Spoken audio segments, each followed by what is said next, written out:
What is Sage? Sage is a free open source mathematics software system created as an alternative to programs like Magma, Maple, Mathematica, and MATLAB.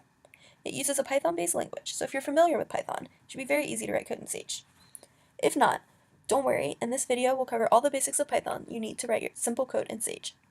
You can use Sage in one of two ways. You can either download the software or use the online Sage Math Cloud. If you download Sage, you get the benefit of a command line functionality, which is useful for doing simple calculations with Sage-specific methods, like finding the inverse of 13 mod 17. So,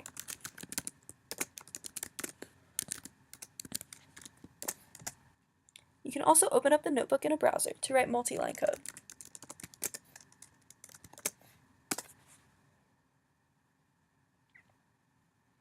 Here you can create a new worksheet.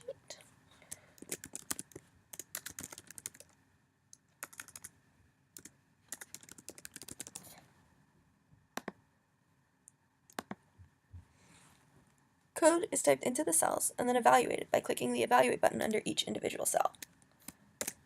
So you can see that 3 plus 7 is 10.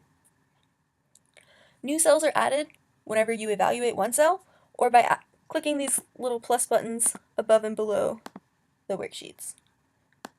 You can delete a cell by deleting all of its contents. If you have more than one cell, you can evaluate all of them by going to Action, Evaluate All. In this version of Sage, however, you cannot evaluate more than one statement within a cell. So this will only evaluate 4 times 6 and not do anything with 3 plus 7. You can save your worksheet by clicking Save or Save and Quit up in the top right corner. And the best way to export this to a PDF would be to go to File, Print, again, File, Print, and then save it to a PDF. If you don't want to download Sage, you can use Sage Online. You just have to create a project, and then create a Sage worksheet within that project. Make sure to click Sage Worksheet, and this will give you a blank worksheet for you to type and run code. So if I type a few lines of code, and press Run, it should work. Sage runs code in small blocks, so I can run a separate block of code under what I wrote before. And I can also run by pressing Shift-Enter. To print this code and output, or export it to a PDF, I just click on this PDF icon, click Generate PDF, and a PDF will pop up.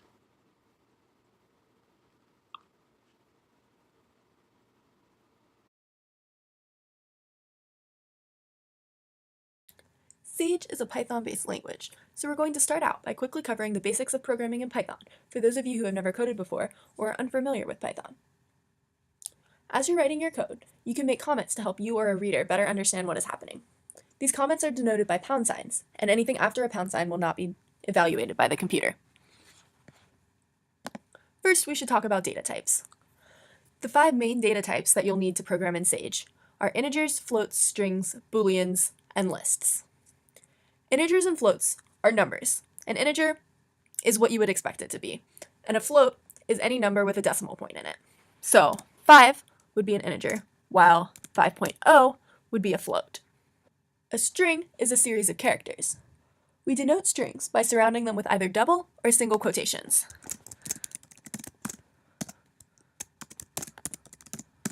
So these are both strings. A Boolean is a statement that evaluates to either true or false.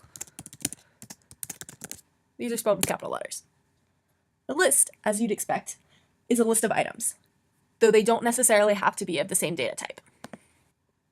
We surround our list with square brackets and separate the values inside by commas.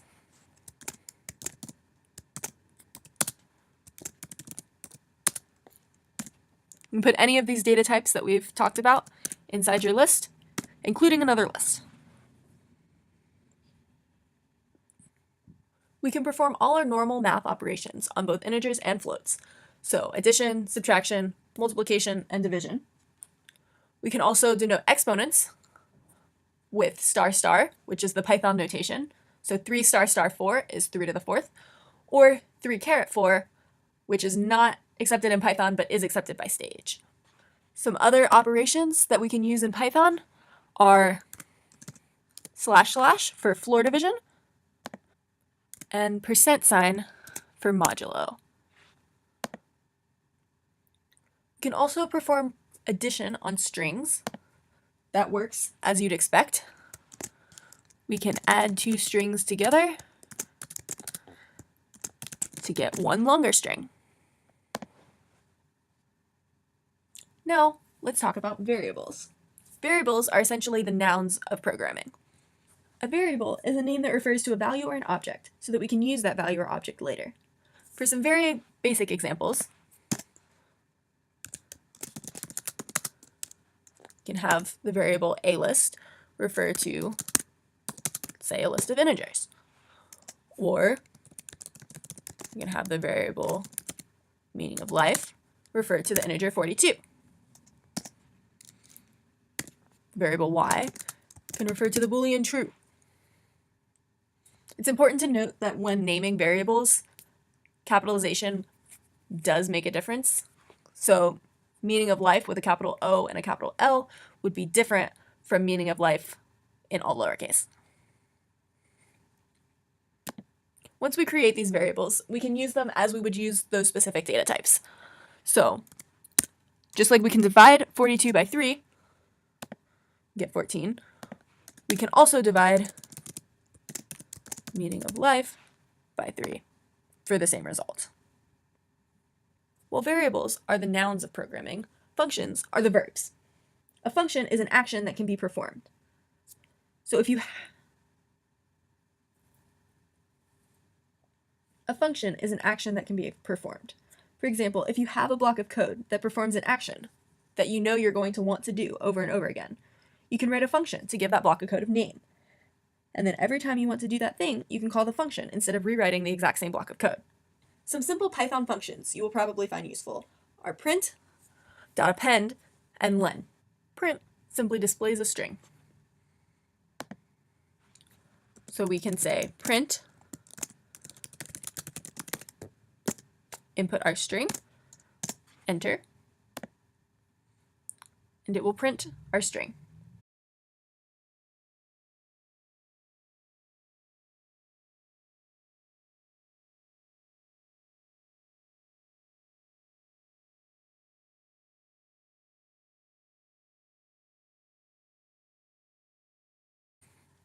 We can use the .append function to add elements to a list. Let's say we have a list here called CList that doesn't have anything in it. I want to add elements to the end of this list. Say name of the list, .append, item.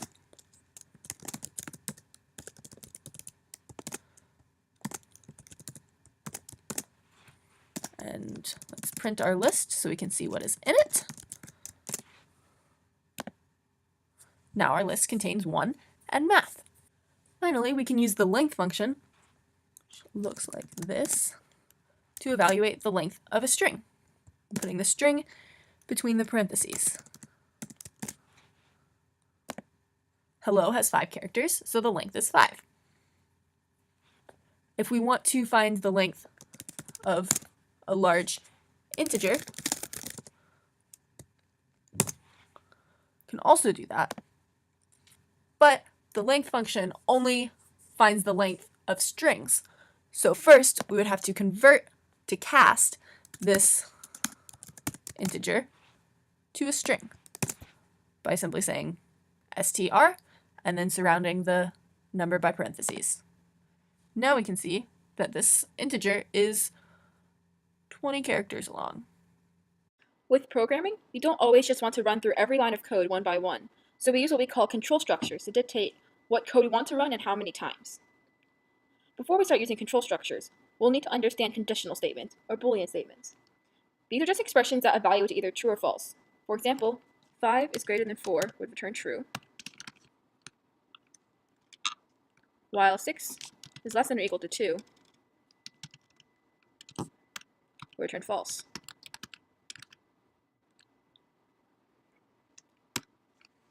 These signs in the middle are what we call Boolean operators. And the Boolean operators used in Python are greater than, less than, greater than or equal to, less than or equal to, not equal to. And we can combine these Boolean statements using and or. Make sure to notice that equals is not one equal sign, but two equal signs. And not equals is using an exclamation point. So if I give you a few examples, you can say 5 is greater than 4, and 6 is greater than or equal to 2. And this would be true.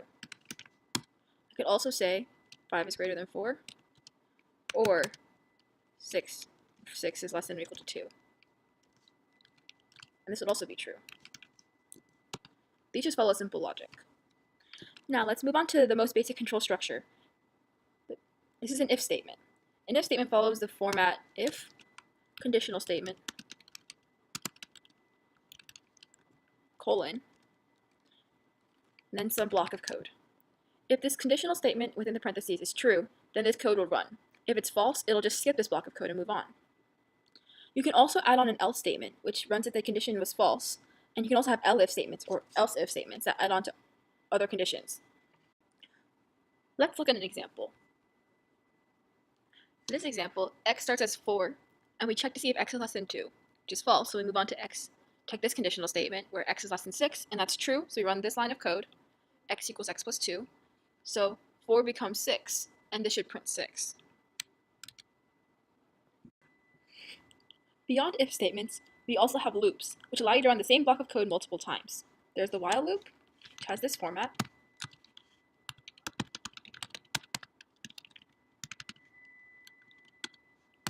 Which is essentially saying, while this conditional statement is true, this code will run. So after you run it, it checks again to see if it's true, and then it runs again until this becomes false, and then it jumps out to the rest of the code. For example, x equals 0, and while x is less than 10, we're going to run this line of code. So when x is 0, x is less than 10, so then x becomes 3. 3 is still less than 10, so then x becomes 6. And 6 is less than 10, so x becomes 9. And 9 is less than 10, so then x becomes 12. And when x is 12, 12 is not less than 10, so this breaks out of this loop, and we're going to print 12. Another kind of loop we have is a for loop, which has the general format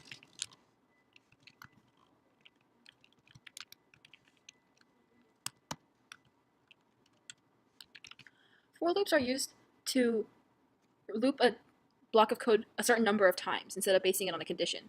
So we're going to use some kind of counter, which you'll usually use the letter I, and that's going to start at the range A and then go up to B. So A and B are integers. So we could go from, say, 0 to 10. Actually, when we start with 0, you don't actually have to include a 0. If you just put the 10, Sage will assume you're starting from 0 and going up to 10. Note that range is exclusive, though, so it'll start at 0, but it'll go up to 9 and not 10. So if you start from 0 to 10, it'll loop this 10 times. For a more specific example, we're going to use this. We're going to start with x equals 0, and for I in range 1 to 10, so it's going to loop 9 times, we're going to go from x is going to add the value of I each time. So what will actually end up happening in this loop is that x is actually going to take the sum of all numbers from 1 to 9. So we print that. Oops. We print that. You can also use a thing called a break statement if you ever want to exit a loop before the condition becomes false or before the for loop gets to the highest part of its range. Just type the word break, and that exits the loop.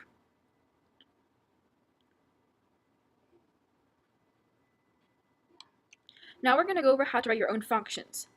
Earlier you learned how to use functions already created by Python, but writing your own function allows you to create code that performs a specific task once and then reuse it again and again in different situations.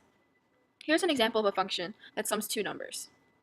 We declare the function and its name with the keyword def, put the name add, and then we pass in parameters a and b, which are the two numbers we're going to take sum of. The body of the function is also indented, like in loops. And functions usually, but don't have to, have a return value, which is just the value of some data type. Here it's an integer, which returning the sum of a and b. So we do add 2 and 5, we get 7. Now let's try to combine what we learned to write a function that takes a factorial of a number. We're going to declare the factorial function using def factorial. We're going to pass in some integer n. Like with the loops, Right, you need to start this with a colon, and then the body's going to be indented. For factorial, we're going to start with a number n, and we're going to multiply every number that's less than n to n until we get to 1. So this sounds like something we would use a loop for. So we're going to declare x equal to n minus 1, and then we're going to say while x is greater than 0, we're going to multiply n by x. So the first time it'll be n times n minus 1, and then now we want x to decrement or decrease. So we're going to say x equals x minus 1. So the next time this code runs, x is going to be n minus 2, and then n minus 3, all the way until x becomes 1, because when it becomes 0, it's going to make the statement false, and we're going to cut out of this loop. Finally, in this function, we want this to return n, so that returns a factorial. Now if we want to test this, we can try factorial 3. This should return 6. Great. Now let's try factorial 11. Seems like it still works. Efficiency is extremely important to consider when writing some of the code for this class. When you're doing calculations with small numbers, it may not seem to matter if your code is well written, but when dealing with 500-digit primes, or hundreds of thousands of numbers, inefficient code may never finish running. We don't have enough time in this video to talk about efficiency in detail, but here are a few quick tips to keep your code from having a runtime of, like, 10 years. First, avoid nested loops whenever possible. It takes long enough to loop through 100,000 numbers once. If your computer has to loop through 100,000 numbers 100,000 times, that's ridiculous. Don't do that. Second, avoid computing large exponents without using successive squaring. We'll talk about an efficient way to do this in a minute, but the program cannot store numbers large enough to do these computations. Finally, use Sage's built-in functions as often as possible, because these are usually the most efficient way to accomplish any task. Sage has a lot of built-in functions that are really useful in various calculations in number theory. We have factor, so you can factor any number into its prime factorizations. If is prime, which lets you test whether a number is prime or not. You have randint, which generates a random number in between the first number, and the second number, but exclusive. So it goes from 0 to 9 in this example. Primes is a set of all prime numbers. It's an infinite set. So if you run it, it tells you it's a set of all prime numbers and doesn't end. This is really useful for loops when you're trying to test different prime numbers. And you would have to use a break statement because primes is an infinite set, so it would never stop. Divides is really useful for finding out whether something like 3 divides 9. You can also use this for some integer, so like a variable, like if you want to do x divides y. Mod takes a modular, so it works a bit like the percent sign. So 15 mod 7. And there's two different versions of pow, which is like the exponentiation function. You can either just take 2 to the 8th, or we can take 2 to the 8th mod 3. Sage also has a function for the Euler phi function, so we can find the phi function phi of 40, say.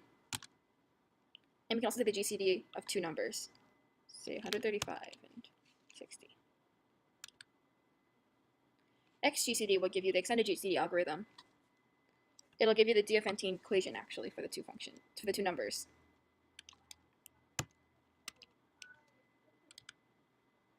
So you see the GCD is 1, and then it's 181x minus 143y. CRT does the Chinese remainder theorem, and for the Chinese remainder theorem, you have to input the numbers as lists. So if you were doing x is congruent to 4 mod 3, or this I guess be 1, x is congruent to 2 mod 4, and x is congruent to 2 mod 5. You'd have to input this as a list of 1, 2, 2, and a list of 3, 4, 5. So run that, get an answer. This will give you x is congruent to 22 mod 3 times 4 times 5. They also have an inverse mod function, which gives you the inverse of 4 mod 23. You can also use LaTeX or Markdown in Sage. LaTeX is a typesetting system that you may be using to write your homeworks neatly as a PDF.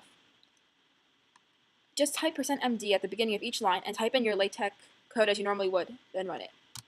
And it should work exactly the same. That's all the basics of using Sage. If you ever need more information, all of Sage's documentation and tutorials are available for free online. Go to this website for a tutorial, or this website for a full documentation of everything in Sage. Thanks for watching.